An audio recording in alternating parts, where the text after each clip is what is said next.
Good morning. This is a report from almost exactly 2 years ago. It's from the Information Technology and Innovation Foundation and is a deep dive into the Chinese chemical industry. They concluded at that time that China was already leading in the production of chemicals and was catching up quickly with industry leaders in other countries for more complex chemicals. By 2022, China already was 44% of global production of chemicals and 46% of new capital formation and R&D spending. Here are some of their predictions from 2024. Chinese policymakers are determined that their chemical industry will be self-sufficient, and it is likely that the country will be comparable to foreign chemical companies with respect to innovation in just a few years at the latest. China already enjoyed strong cost advantages, which meant that Western companies' global manufacturing share would probably fall significantly.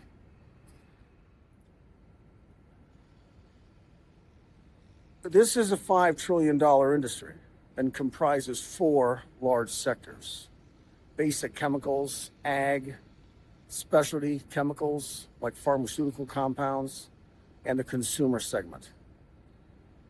Chinese companies invest much more in R&D compared to peer countries and companies around the world, and also enjoy strong industry support from government.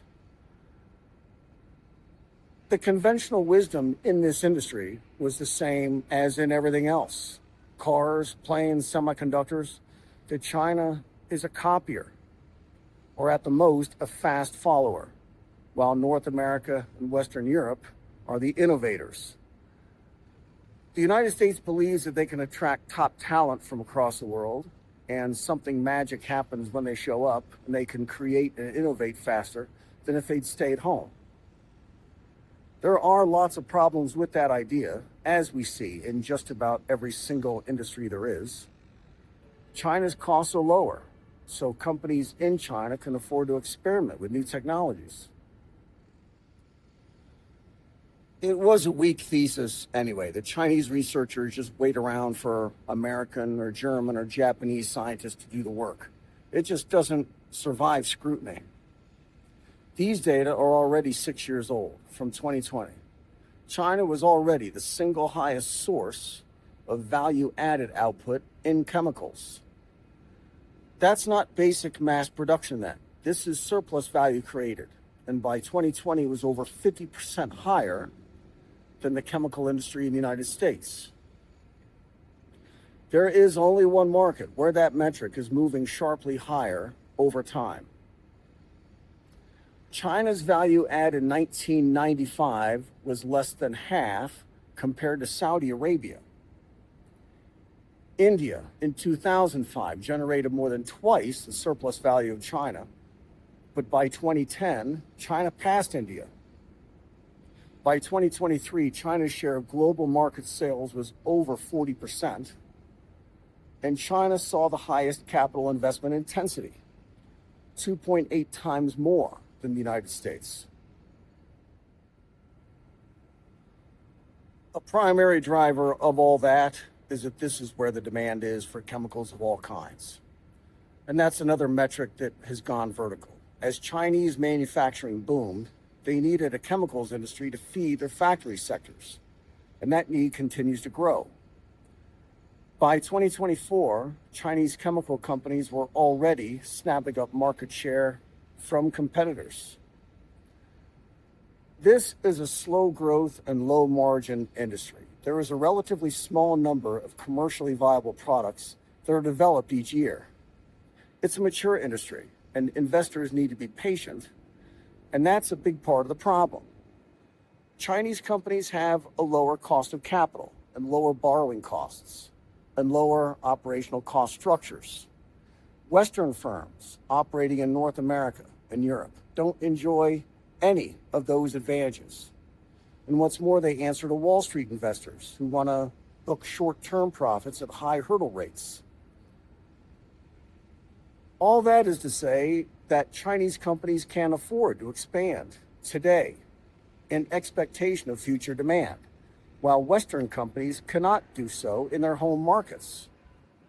China is where the biggest market is, and foreign companies have no choice but to invest heavily here just to stay competitive, selling chemical products to Chinese industrial users. These data are also a few years old, but by 2022, 34% of global research and development in the chemical industry was invested here in China. And by the way, R&D dollars go a lot farther in China compared to the United States or Germany. And that boom in R&D is translated into new patents by Chinese firms and research institutes. Now it's 2026, and just 2 years after that report from ITIF, China is now inarguably the leading country for chemistry research. In the past 10 years, China increased its research by 4.5 times. Now China's share of top research is higher than the next 50 countries combined. The University of Science and Technology is China's second-ranked university for chemistry, and that single institution has a higher share than Spain and Canada, entire countries. That focus on chemistry means that China, and Asia generally, now decides which chemicals get built and how they're used, and obviously where they're used.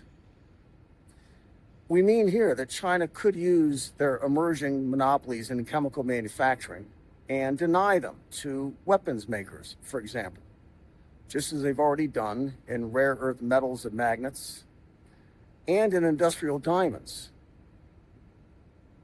Here are the global university rankings in chemistry. There's USTC at number 2. Tsinghua is number 1 in the world.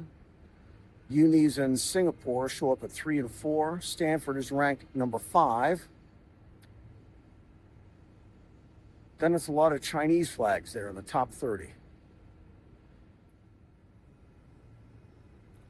What does that mean for students, for young people across the world who want to study chemistry and then actually get a job after?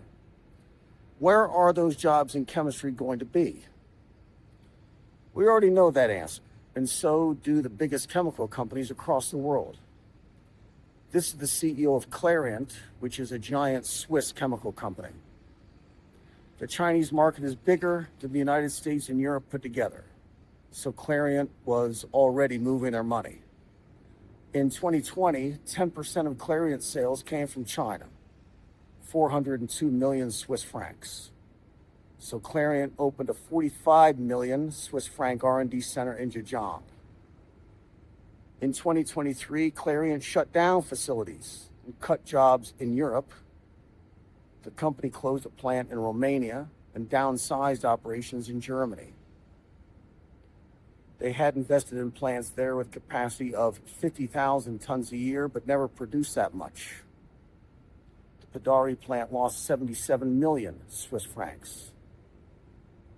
And then Clariant turned around and invested that same number in a new facility in China at Daya Bay. Daya Bay, by the way, is home to some of the biggest nuclear reactors in China. So we should assume that by parking their new plant right next door, Clariant doesn't have to worry anymore about affordable electricity. Energy costs in the EU blew up, along with the Nord Stream, and Russia shipping their crude and natural gas to China instead of Western Europe. And all that has made the European manufacturing industries impossibly uncompetitive, unaffordable.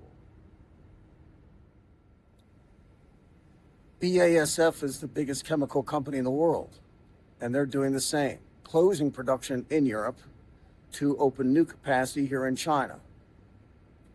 BASF is headquartered in Germany, where the company is laying off thousands of people to invest here, along with leading automakers and equipment manufacturers. Surging energy costs. That's often the first reason, maybe because Europeans generally see that in their own bills. They're all aware that it costs a lot more to keep the lights on at home compared to just a few years ago, but they're probably unaware that in the roster of top universities to study chemistry, European unis don't hit the list until ETH Zurich at number 25. And Germany doesn't show up at all. Europe has seen an erosion of manufacturing generally and business confidence and investment, which becomes a cycle that feeds on itself, while China is going the other way. BASF is shutting down facilities in Germany, laying off thousands of people there, and investing in cutting-edge plants in China, hiring thousands of people here. We do appreciate these analyses. We wonder why we can't find more of them. It is not particularly difficult to see charts like that, confirm that the data are right, and then ask, what does it mean if those trends continue for just a little while longer? And then to ask, what might happen to make them worse, to accelerate them? For example, an energy supply chain shock, like Russia-Ukraine in 2022, or another war in the Middle East, but this time against someone who can close the Hormuz. The trends did continue, and they did get worse, and today the biggest chemical companies in the world have decided that the chemical industry in Europe is gone. It has no future, because manufacturing industries in Europe have no future. So those companies are moving. And that is all good for young people to know. If you want to study chemistry or work in chemistry, then you can't stay in Europe either. This is Hangzhou. Be good.